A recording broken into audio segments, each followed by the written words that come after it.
I've actually got less time than I thought I'd have, but that's fine. But I've still got loads to get through, and I guess that's the way it is with life. You know, we've all got so much to do here on Earth, but we've only got a finite amount of time to get it done with. Last week, Ustaad Shafiq raised some very good points in his bayan. He taught me some new things that I never knew, and in addition to that, I'm also grateful because he reminded me of where we are now in the blessing month that we're in. The little time that we do have to get so much done in this blessing month, if you want to take advantage of it. So I'm grateful to Ustad Shafiq. And really, my bayan today is actually a bit of an extension of his, because he really got me thinking over the past week as to, well, it's August now, we're nearly two-thirds of the year, two-thirds of the way through the year. And it seems like yesterday, when I was listening to Hazrat Saab's speech on how to plan the year, it was New Year's Eve, I recall, and I'm thinking, where's the time gone? Where have the last 7 months gone? They just flew by. I haven't even noticed where they've gone. And pretty soon it'll be September, and before you know it, it'll be 2019, inshallah, and so forth. But it really got me thinking about, what have I done this year with the time I was given? How productive have I actually been in the last 7 months? 8 months almost. So today I want to just talk a bit about the whole treasure of time, because time is actually a treasure. It's the biggest treasure you've got. And you're going to slowly realize why time is considered a treasure. I mean, I began with an opening chapter in the Holy Quran where Allah Ta'ala himself has dedicated a whole chapter called time. Now that itself should highlight the significance of time and how valuable it is and how we should be using time. We should not underestimate the value of time and throw it away doing silly, useless things that aren't going to benefit us at all. So before I go ahead and talk about time, I want you to just think about, you know how old you are. I'm not going to ask anyone, I'm not going to embarrass anyone how old you are. You ask yourself, in the time you've been given so far, have you met your objectives of being born? Have you met the objective of being born? Have you actually gone to the place, are you going somewhere or doing something to get Allah subhanahu wa ta'ala's pleasure? Are you doing your purpose? Are you fulfilling your job of being here in the first place? Because if you think about it, everything in this room is doing its job. The table is a table, it's doing its job. The lights, the roof, the walls, everything around it is doing its job. It's not wasting any time doing its job. But humans were the only ones foolish enough to waste time and not do our job. Even animals and plants, you never see a dog behave like a cat. No, a dog is a dog for life. It's not going to waste its time being something else it's not supposed to be. It's not going to do something it wasn't born to do. But humans do. We sometimes forget why we're here on planet Earth in the first place. We waste so much time, and then before you know it, the time's over. And like any living organism in the world, whether it's an animal, a plant, a human, food, anything, you think about food for a second. Let's just think about it. You go to the supermarket, food has a best before date and has an expiry date. Yeah? There's 2 dates written on the food in this country anyway. Now what does that mean? The best before date obviously means that particular food, it's a living organism, it's edible. If it's before that date, it's going to taste the best. The best before date is that. But the expiry date, after which that date, the food is no longer fit for purpose. It's no longer edible. Not safely anyway, you might get diarrhea or something, but that's irrelevant. The food itself has an expiry date. Just like we have an expiry date. We don't know when it is, but each and every one of us in this room, watching online, has an expiry date. The question is, are we going to fulfill our purpose before we expire? Because you know what happens in a supermarket. As soon as the food's expired, what do the supermarket staff do? They dispose of it. They throw it away. Unless it's an Asian cash and carry, when they keep food that's expired and sell it for a profit. But that's a different story. No offense to any cash and carry owners. No, but seriously, if you think about it, when something's expired, it's useless. It's no longer fit for purpose. That's a living organism, just like we are. So that's something I want you to start thinking about. You don't know when you're going to expire. The question is, are you going to be ready for it when the time comes? It's a scary thought. Now, before I proceed and talk a bit about time, I want you to just think for a second. I'm going to ask people now, who is willing to perhaps share with what they understand time to be? What do you think time actually is? I'll give you a few moments to think about it, and please try to share.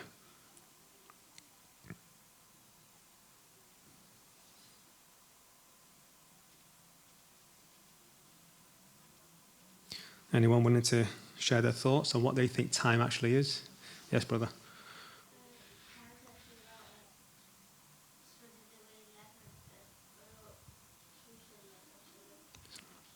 Sorry, say that again. I didn't hear the last part.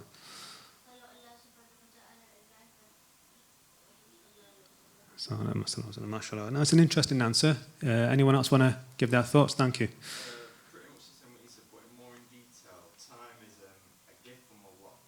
Like, at a table, it's going to sit like it's because it has a choice. Like an angel is basically like a robot. It's going to be in it with but we have a choice.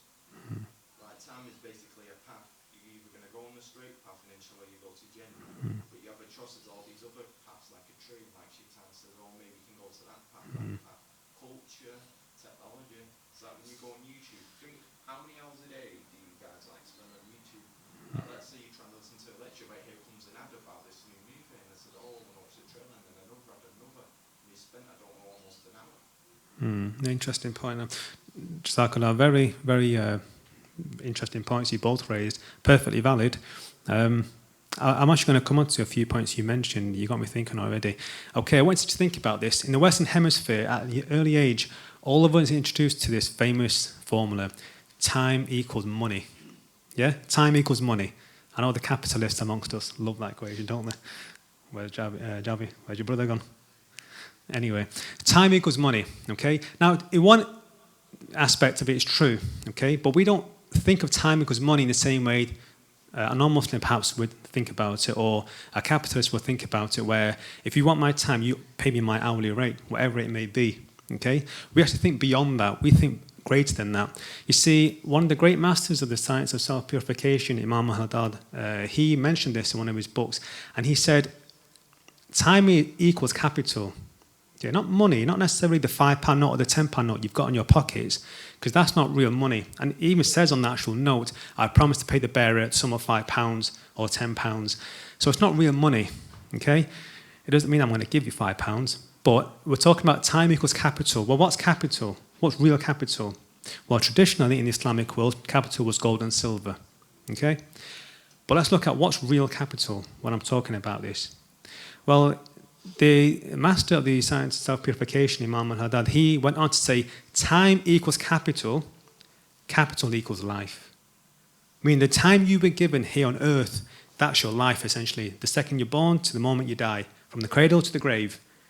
You've been appointed a certain amount of time to do your job. That's your capital. When I say capital, I'm talking about in the next life, on the Yawm al-Qiyamah, on the Day of Judgment. You're going to be able to use that time given as capital on the day. On the day when you'll be all alone, with no one to help you, what's going to come forth is what you did with your time here on earth. Because there were people on that day who will be broke, and there were several hadith about this, authentic hadith, that there were people on the day who were broke, bankrupt. I'm not speaking monetarily, I'm speaking in terms of their deeds. They wasted their lives away, they wasted their time, they were broke. And I don't want that for myself or yourself or anyone watching online or anyone. Well, that's something to think about. It's a scary thought. You waste your time, you waste your life, what are you going to do on the last day? No one's going to be there to help you. You see, people perhaps don't know or forget that on that day, your organs will speak out against you if you misuse them.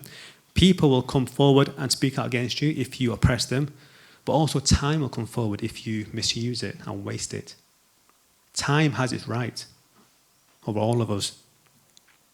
So now we have a bit more of an understanding what time is and what I'm talking about when I'm mentioning time and capital. I want to just go through a few examples of people who I think who have really used time wisely. Okay? Now, naturally, I'm going to begin with none other than our master, our Sayyid, Muhammad sallallahu alaihi wasallam. You read any of the hadith, any from cover to cover, you will find no wastage of time. Not a single second is wasted. Not a single second, not a single breath is wasted. Here is a person that maximized his life. Here is a person that only brought goodness in terms of the dunya and the akhirah, but actually both for him.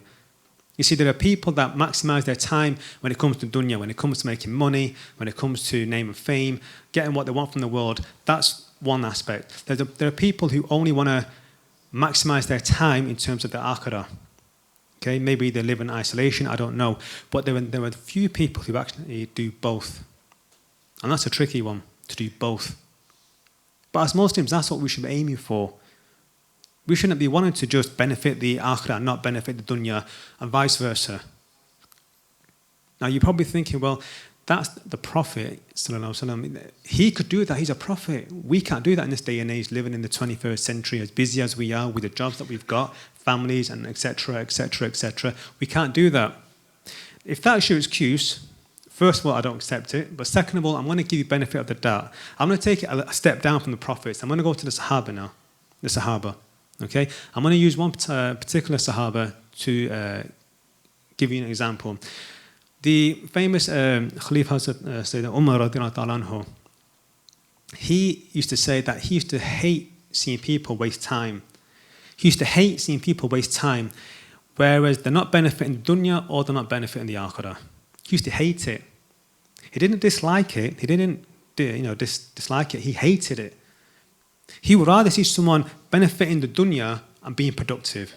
He would rather see someone benefiting the akhirah but being productive. But he would hate to see the person doing neither. Just wasting their lives away, rotting away, do nothing. They're not benefiting themselves. They're not benefiting their families, their communities, nothing. He hated seeing that. In fact, his servant, Nafi, was asked, can you describe his daily activities? What did he do? He said, listen, don't ask him that question because you'll never live up to him. So the guy went on to say, well, what did he do? He said, for every single prayer he did wudu. For every single prayer he did wudu. And when he wasn't occupied in prayer, he was occupied in very serious matters or reciting the Quran. That's all he did. He didn't have time to waste. If he wasn't in prayer, he was occupied with very serious matters and he had to run an entire state. When he wasn't doing that, he was reciting the Quran. That's all he did. So his servant said to the person, don't ask what he did because you'll never do what he did. But I'm just getting across, listen, he wasn't a prophet. Yes, he was a Sahabi, but he used to hate seeing people waste time. And I say people, I'm not saying Muslims, I'm talking about humans. We haven't got time to waste. I haven't got time to waste. You haven't got time. None of us have got time to waste. And like I said before, time is like words. Once it's gone, it's gone. I'm sorry, but you're never going to get it back. The moment you walk through the door today, it's never going to come back. I don't care how rich you are. I don't care who you are. You're not going to get it back. Going through again with what the famous Khalif once said, he would rather see people benefit in the dunya or the akhirah or both, but not anything. Don't just do nothing. And there are people out there, they don't have to be a Muslim even, but I admire how much time they put into their particular field. Okay? I've always had a hobby of looking at people and thinking how they excelled in their area of expertise, how they gone to the top of their game, what stands out between them and other people, what are they doing that maybe I could apply to my deen that will benefit me. So I'm going to just give you a few examples and then I'm going to give you examples of people in the deen itself, and then hopefully you should be able to find something that you can apply for yourself, because I've certainly applied some of this for myself. Now, before I actually joined the Tariqa Muhammadiyya, before I had a beard or anything, I used to listen to music. I'm not going to deny it. Astaghfirullah, it's a sin, but I'll be honest, I listen to music, okay? Now, in addition to listening to music, I looked at the artists and I looked at their work ethic. What were they doing that gets them to number one? And there's a famous singer called Curtis Jackson. His artist name is 50 Cent. And I'm not advocating the use of music. Please, kids, don't listen to music just because of what I'm about to say. I'm giving you an example here. 50 Cent was being interviewed, and I recall the interviewer saying, listen, can you give us a rough schedule of what you do on a daily basis? He said, all right, I'll wake up, I'll go to the gym, I'll get freshened up, I'll go to the gym, I'll go to the studio, record a couple of songs, then I'm going to the photo studio, taking some photographs of my article, then I'm doing a radio interview like I'm doing now, then in the evening I'm going to the studio set, I'm shooting a few scenes in my movie, and then I go to sleep. Then he said, maybe have a 1 hour sleep or something, I'm back up in the morning in the studio, I'm recording songs. And at that point, the interviewer stopped and said, listen, you have 1 hour sleep? He goes, yeah. He goes, listen, sleep is for people that are broke. That was his mentality. He goes, I hardly sleep. Sleep is for people that are broke. I hardly sleep because I've got an opportunity to be successful. And this is someone who was after name, fame, the millions, call it what you want. But he's busy at it. He's not wasting his time. And yet there are people like me and you and I don't know who watching online who struggle to wake up for Fajr. We love sleep more than we want to be successful. Our success lies in the prayer, the morning prayer. That's our success, and we believe that. He was doing what he believed in. He believed in being successful in this life, and he was not willing to waste any time for it. That's a very simple example of someone who wants name, fame, money. Another famous artist who I respect a bit more, actually, Bob Marley. Now, Bob Marley was a Rastafarian. He's not a Muslim, yet he was very passionate about promoting peace. But peace is fine. I've got nothing against peace. We are peaceful people. We're Muslims. We should be promoting peace. I disagree with his methods because he was promoting peace through music. Nevertheless, be that as it may, he would do anything to get his music across to promote peace, peace between black people and white people in particular. Okay, so what happened in the 1976, I believe it was, he survived a failed assassination attempt. I won't say by whom in case they're watching it today, but anyway, he survived this assassination attempt. He got shot. He was in hospital and he was scheduled to do a concert in 2 days' time. People naturally thought, the concert's off, let's get a refund. But not him. He actually went out in 2 days in a wheelchair. He was pushed on in a wheelchair on stage. He refused to stop what he believed in. He went out on stage and he said, the very famous short line, he said, listen, the people out there spending evil, they don't take any days off.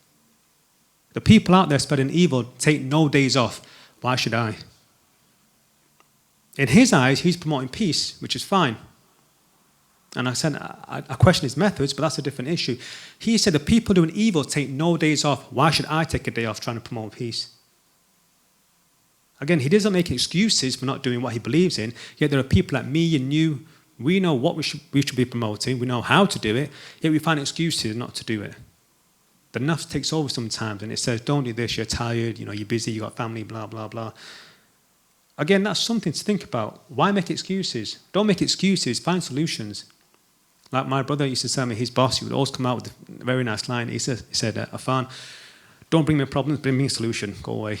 Every time it comes to a problem, don't come back until you've got a solution. I'm telling you, you need to find your own solutions sometimes. I can't give you all the solutions. I'll give you one last example, and this one I do respect a bit more than the previous two examples. Has anyone heard of Dostoevsky, the famous Russian author? Okay.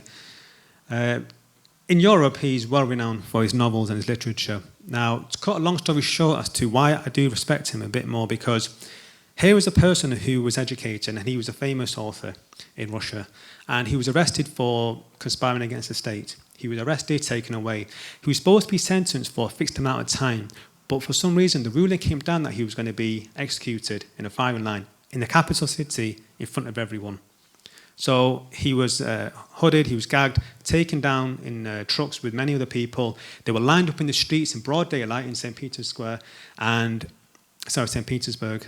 and they were lined up, and you had the firing squad with the rifles. So you've got rows of people, not just a few people, but rows of people ready to be exterminated, essentially.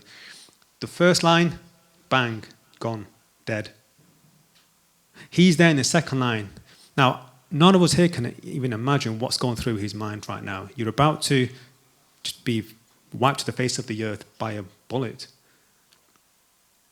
Yeah, he's thinking, and he's listening, because you can't see what's going on, so he's listening to what's going on. All of a sudden, he hears a horse galloping down the road. It's actually a messenger with a message from the king.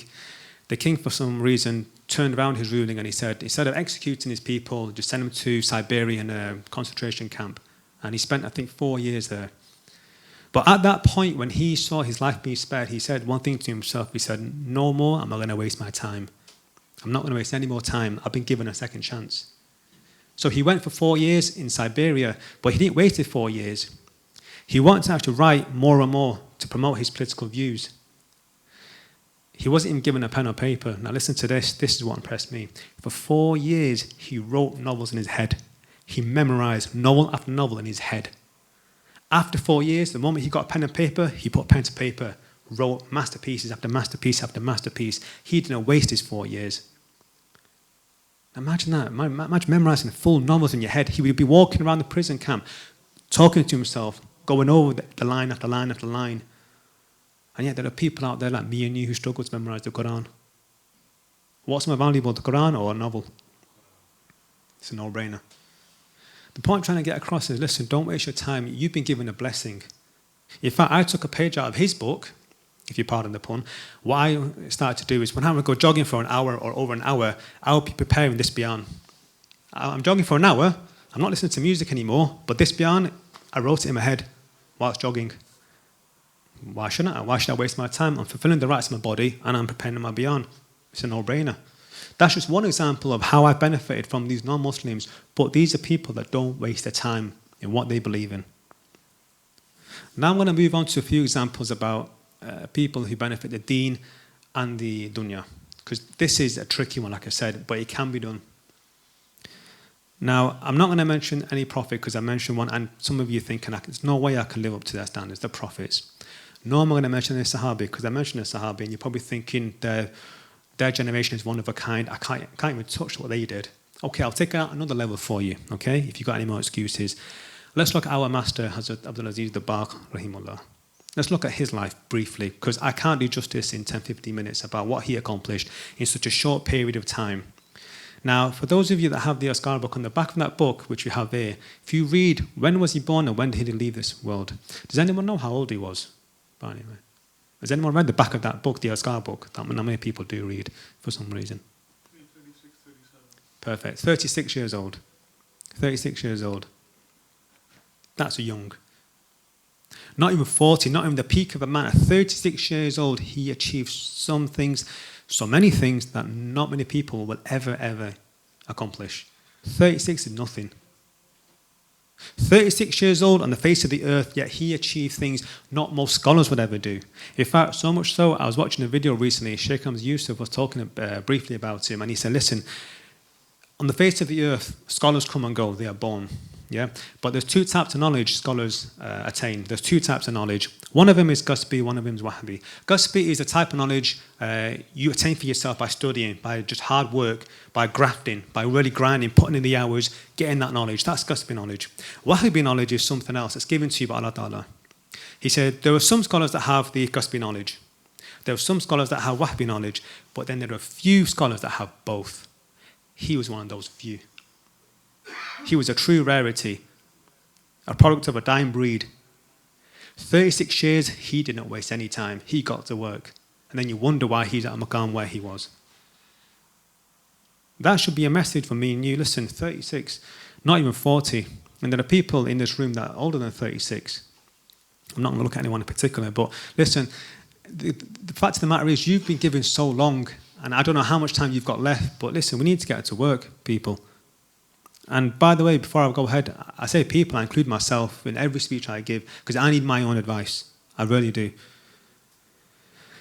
You see, I remember 2 weeks ago, I think it was, Hazrat Saab was sat here and we had Brother Matt doing the Shahada. And I love talking to, converts or reverts, however you want to see them. I love speaking to them because there's a common message that comes across, because they talk about their life before coming to Islam, and then the life afterwards.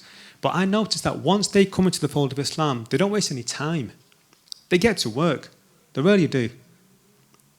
And it's shameful for me because I waste time. I'm a master at time wasting. If you want to waste your time, come to me. I'll show you how to waste time.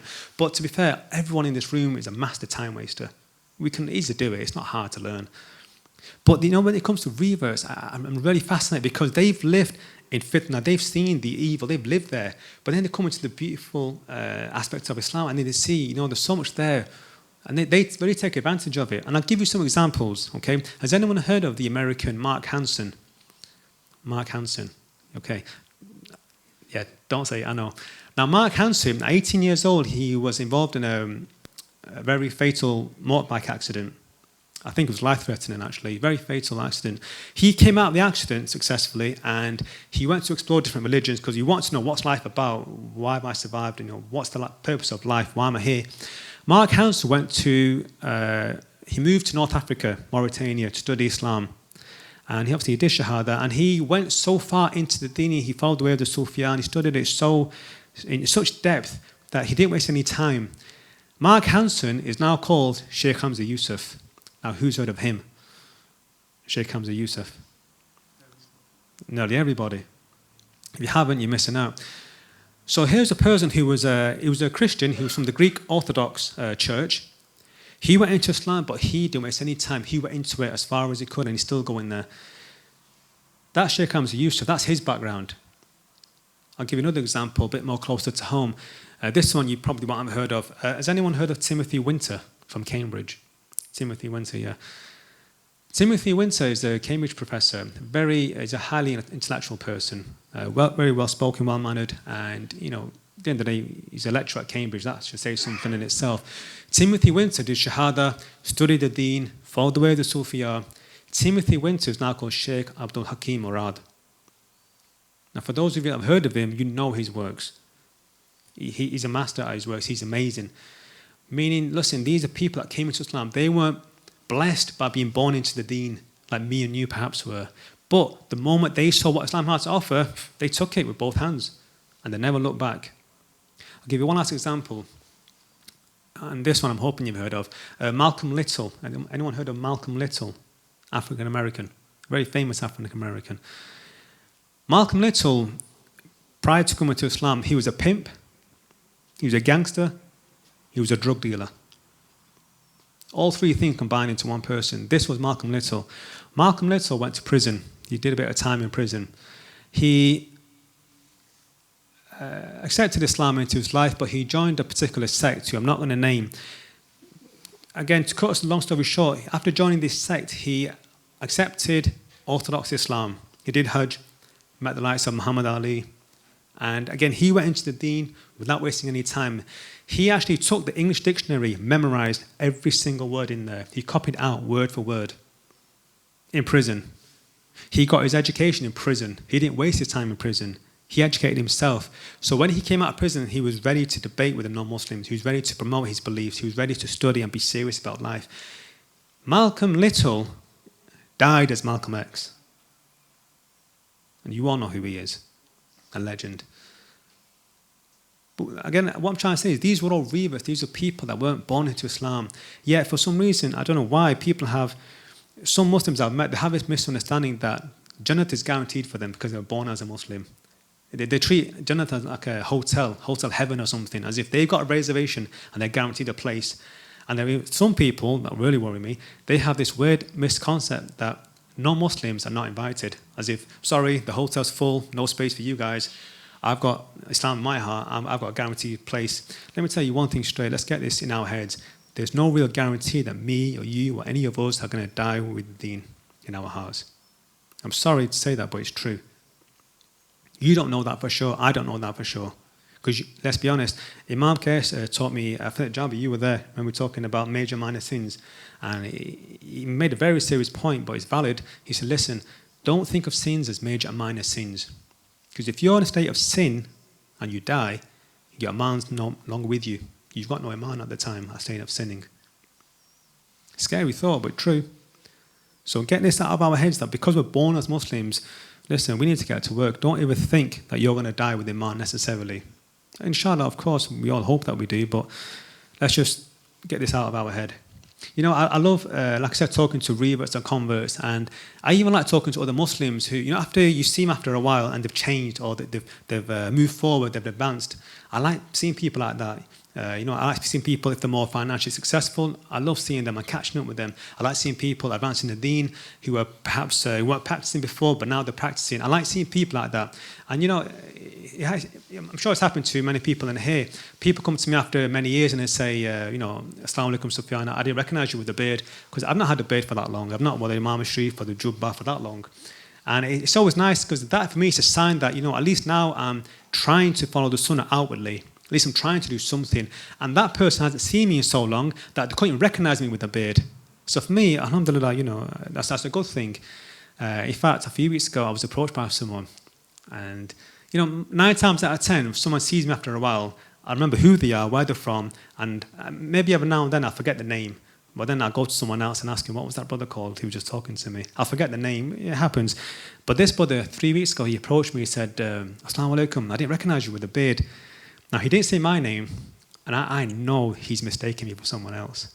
But I didn't want to say anything. I didn't have the heart to say, bro, you might not recognize me, but I don't even know you.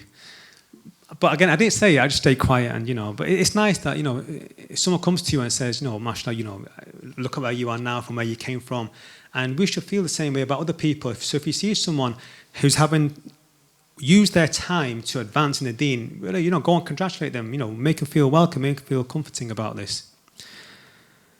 So when people say to me, they don't have time to read namaz or read namaz on time or fast and these things, personally, I don't buy it. Because there's always something you could be eliminating in your daily schedule and making time for prayer, making time for Quran, making time for anything. Only you know what you do in your daily life. I don't know that. Only you know what you can be doing as well. Okay? If you're still not sure, you can always ask people. There are people sat here today, more experienced than me, more qualified than me, as to what could you be doing.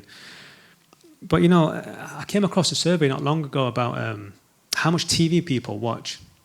And it was really scary looking at some of the statistics about how much time is wasted on TV. I think they said the average adult worker spends 30 to 40 hours of TV a week. Children, 40 to 50 hours. That's a full-time job, that, watching TV. But the managers of these adults, they spend, I think, 20 to 30. And the higher up you go in any organisation, they watch less and less TV. In fact, the CEOs of the big corporations watched, I think, 2 to 3 hours. Half of that was related to their work. Half of it. But you see, these people out there, they're spreading the facade, they're spreading shar and evil, but they're busy at it. And because Muslims are wasting their time, not doing what they were supposed to be doing, they have become successful. The people of evil have become successful. Because the Muslims have gone asleep. We don't utilize our time. Now, I'm not going to go into time management because Ustaad Usman has done a fantastic bayan on that, which you can watch on YouTube. So I'm not going to go into how to manage your time right now because I haven't got the time myself. I've only got 4 minutes left, actually. But listen, it's something to think about. If people out there spreading all this filth, all the evil, all the sinful things, they're busy at it. What should we be doing? Or what can we be doing? I'm going to finish off by giving you some potential solutions. If you're serious about your life, if you're serious about your time, because I'll be honest, a lot of people underestimate how valuable their time is.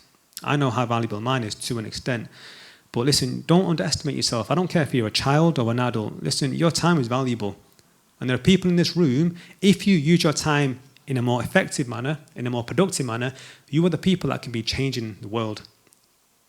I'm not exaggerating by any means. There are people out there. Sheikh Hamza Yusuf, he's making a big impact in North America right now. Abdul Hakim Arad is making a big impact. Malcolm X, again, big impact. These were individuals who used their time in a much more effective manner and look at the impact they're having. In a moment, Ustad Jabi is going to talk a bit about some of the upcoming events that coming in the next few weeks. Not this weekend coming, but the weekend after, we're going to have a spiritual retreat here. Okay, this is very rare and it's very hard to find, especially in England. Inshallah, I intend to be sitting that because I want to learn how to use my time more effectively. Not just in between the prayers, like I've been talking about, but even in the prayer. How can I use my time in the prayer? How can I, really benefit from it? Because let's be honest, when you pray, your mind wanders off somewhere, and then you have to come back, and it walks off somewhere. No, inshallah, these 3-4 days, it's a spiritual retreat. Listen, if you can attend, I'd love to have you there with me. I'm doing it for the first time myself, and you're going to be taught by real ustads. The real ustad, not people like me, these fake, crazy wannabes. No, you're going to be sat there with real ustads, and they're going to teach you, listen, how to make the most of your prayer. The time you spend in prayer, how to really improve your prayer. Okay, amongst many other things. There are other things going to be going on for the youth, for example. We've got some children here. If you're not part of the youth club, listen, I know the people that run this youth club. Yeah, you're in good hands. These are great people. I've studied with them. If you're not part of the youth club, listen, come join the youth club. Just maybe not even join, come for one day, see what it's like. You're going to be doing fun activities. Yeah, you're going to be doing so much fun activities and learning how to be namaz, etc., but in a much more safer environment, a more productive environment. I wish I had the youth club when I was your age, I'll be honest. But listen, if you're already part of the youth club, that's fine. But listen, bring your friends. Tell them about the youth club here in this masjid that's going on. Again, start young, because don't do what I do. Don't waste 30 odd years of your life just wasting on nothing. Listen, start now, I'm telling you now, because before you know it, you're 13 going on 30. That's the way life is, I'm afraid. Again, just to finish off, I've got 1 minute left, but I can only advise you. I can only give you advice. I'm not going to force you. No one can force you what to do. The only people that have the right to tell you what to do are Allah Azza wa Jal and the Prophet Sallallahu Alaihi Wasallam. They're the only two people that have the right to tell you what to do. And by extension, the Mashayikh, because they are inheritors of the Prophet Sallallahu Alaihi Wasallam. So I'm not going to tell you what to do. You decide for yourself. You know, it's your time, it's your life, it's your death. If I've said anything that's benefited you, then all praises to Allah Ta'ala. And the mistakes have been mine. Subhanakallah bihamdika ashhadu an la ilaha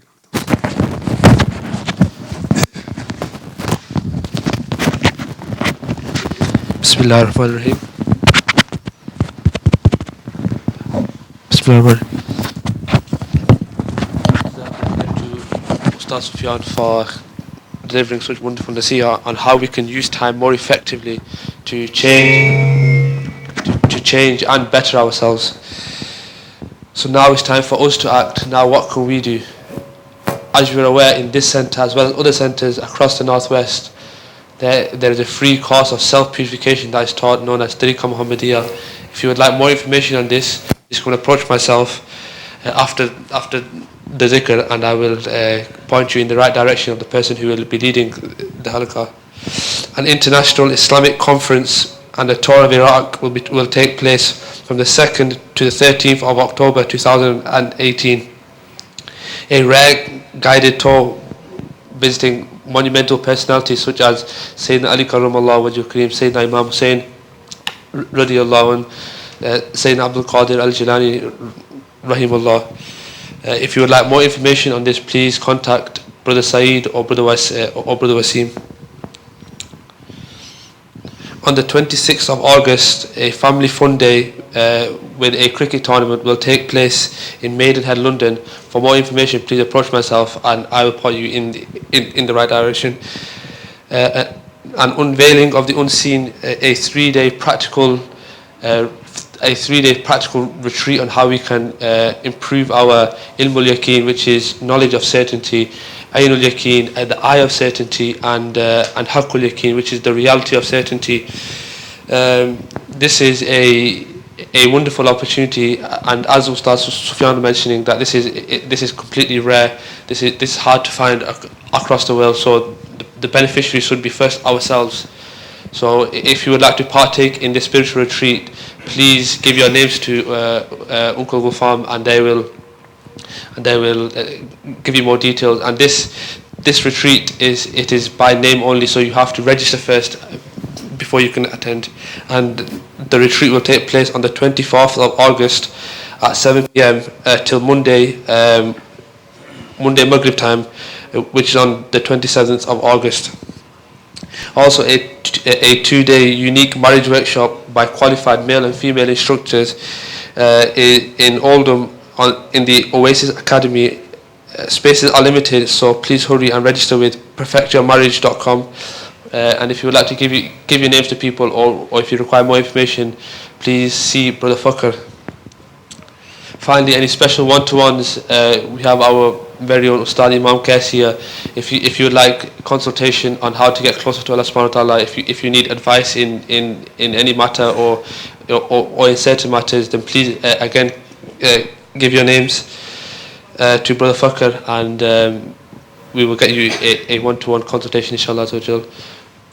So now, inshallah, I request everyone to stand up and let some blood rush to your legs. Now the Majlis of Zikr will take place. So first of all, I would like to request everyone to come forward and create a nice neat semicircle again. And so the brothers at the back, can you come forward, inshallah, please? So with the gathering of zikr, there are a few etiquettes that we should bear in mind. First of all, we should correct our intention that we are doing this none other to seek the pleasure of Allah subhanahu wa ta'ala through remembering Him. And please stay with the Ustad, do not try to go ahead. And this is a loud zikr, so please raise your voices, inshallah. You may be seated, jazakallah khair.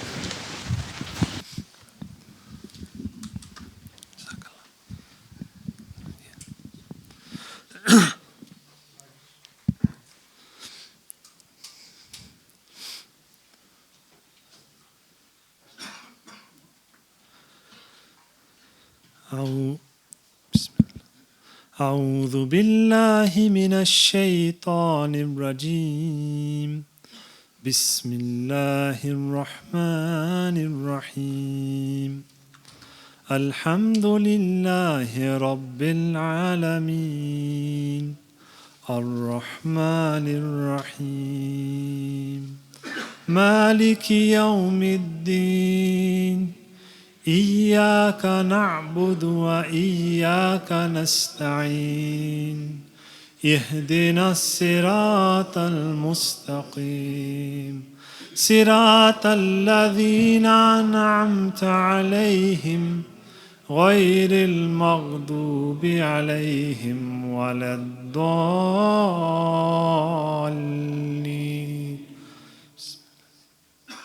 بسم الله الرحمن الرحيم قل هو الله أحد الله الصمد لم يلد ولم يولد ولم يكن له كفوا أحد.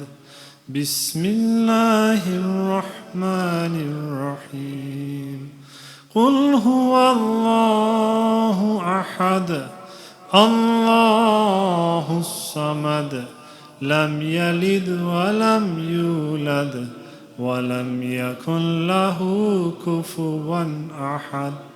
بسم الله الرحمن الرحيم قل هو الله أحد الله الصمد لم يلد ولم يولد ولم يكن له كفوا أحد.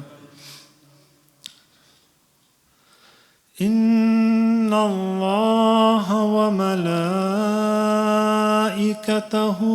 يصلون على النبي يا أيها الذين آمنوا صلوا عليه وسلموا تسليما. مولاي صل وسلم دائما أبدا مولاي صل وسلم دائما أبدا على حبيبك خير الخلق كلهم على حبيبك خير الخلق كلهم محمد سيد القونين والثقل محمد سيد القونين والثقلين والفريقين من عرب ومن عجم مولاي صل وسلم دائما أبدا على حبيبك خير الخلق كلهم هو الحبيب الذي ترجع شفاعته هو الحبيب الذي ترجع شفاعته لكل حول من الأحوال مقتحم مولاي صل وسلم دائما أبدا على حبيبك خير الخلق كلهم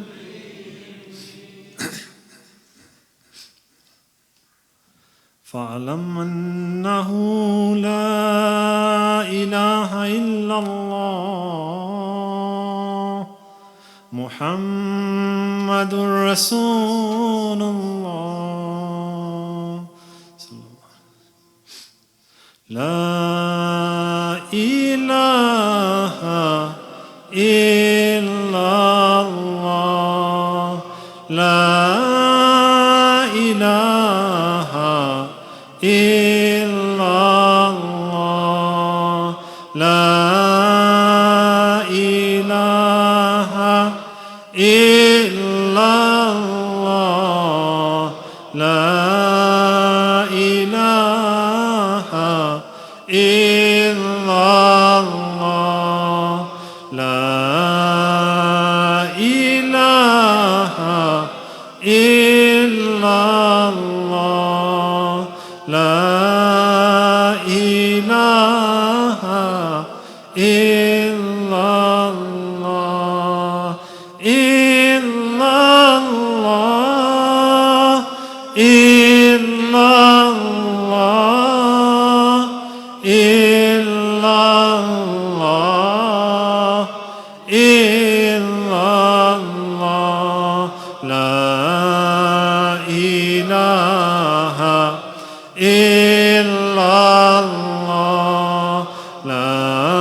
إله إلا الله لا إله إلا الله لا إله إلا الله لا إله إلا الله إلا الله إلا الله إلا الله إلا الله لا إله إلا الله لا إله إلا الله إلا الله إلا الله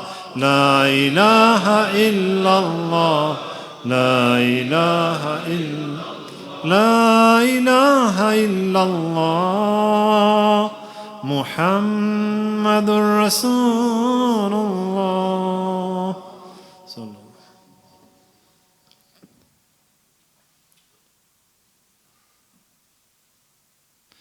الله أكبر الله أكبر لا إله إلا الله والله أكبر الله أكبر ولله الحمد.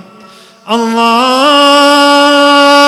أكبر الله أكبر لا إله إلا الله والله أكبر الله أكبر ولله الحمد.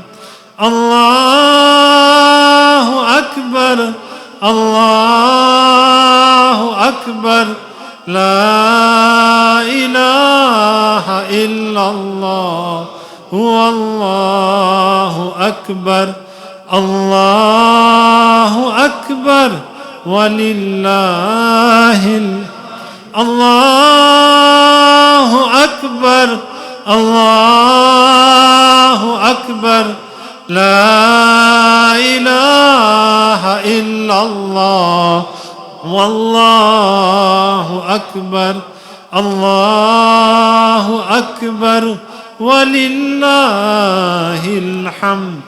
الله أكبر الله أكبر لا إله إلا الله والله أكبر الله أكبر ولله الحمد.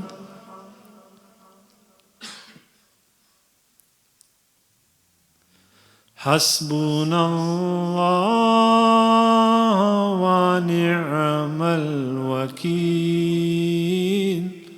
نعم المولى ونعم النصير.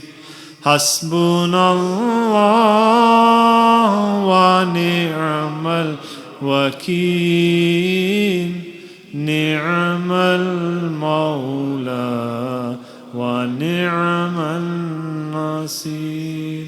حسبنا الله ونعم الوكيل نعم المولى ونعم النصير.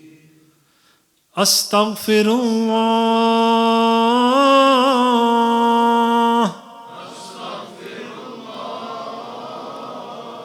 الذي لا إله إلا هو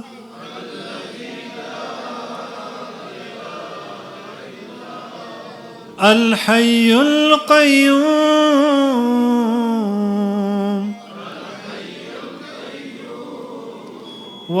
وأتوب إليه. أستغفر الله الذي لا إله إلا هو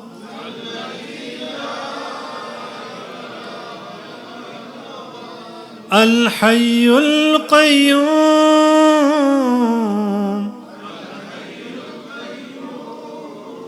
وأتوب إليه. اللهم صل على سيدنا ومولانا محمد وعلى آله وأصحابه وسلم. اللهم صل على سيدنا ومولانا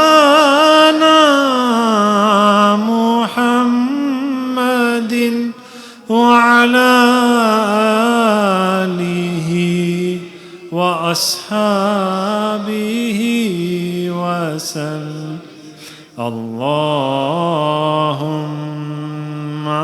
صل على سيدنا ومولانا محمد وعلى آله وأصحابه وسلم الحمد لله رب العالمين الحمد لله والصلاة والسلام على أشرف الأنبياء والمرسلين اللهم صل وسلم وبارك على سيدنا محمد وعلى آله وأصحابه أجمعين ربنا تقبل منا إنك أنت السميع العليم وتب علينا إنك أنت التواب الرحيم اللهم اغفر لنا وارحمنا وأنت خير الراحمين اللهم أمتنا على الإسلام والسنة واحشرنا مع الصالحين اللهم إنك عفو تحب العفو فاعف عنا يا غفور يا غفور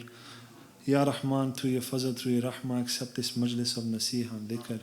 Ya Allah, accept it from us and make it as a means of our salvation in the hereafter. O Allah, to you belongs all that is in the heavens, all that is in the earth. Guide us to the straight path, and when we are on the straight path, make us steadfast on the straight path. Ya Allah, allow our death to take path on the straight path. Ya Allah, have mercy upon all the ummah of the Prophet sallallahu alaihi wasallam, those who are living, those who have passed away. Ya Allah, have mercy upon all of us and have mercy upon our parents, our families, all those who have passed away. Through your fadl, through your rahmah, Ya Allah, overlook our shortcomings and our sins and grant us your forgiveness. Wa sallallahu ala nabiyil ummi wa ala alihi wa sahbihi wa sallam. Ameen.